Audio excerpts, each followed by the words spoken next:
Eu decidi fazer um desafio para mim mesmo, carregando halteres juntamente com esta carga aí, supino reto. Então estava nessa posição aí para meter os halteres encaixando com esta barra, aí posicionar melhor para poder ter um bom posicionamento. E neste processo aí estava a carregar e galera, como vocês estão a ver, estava muito pesado, porque esses halteres, somente esses halteres aí estão com um peso em média de seus 15 quilos.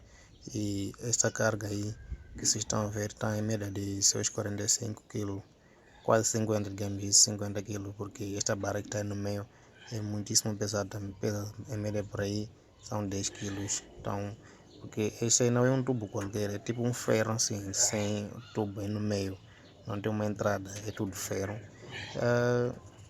A carregar esse peso aí estava muitíssimo pesado, porque sabe como que é, pessoal, vocês sabem que quando você pega fechado, estar a carregar o peso fechado assim, nesta posição, torna-se muito mais difícil, diferente para quem carrega assim aberto. Então, é por isso que estava pesado. Mesmo se você estiver a carregar 60 quilos, mas se for fechado, fica muito pesado.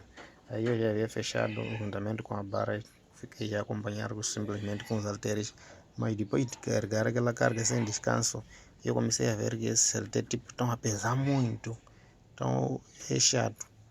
Depois de você carregar sem colocar um descanso, mesmo você pegando um peso assim pequeno, vai sentir como se estivesse a pesar muito.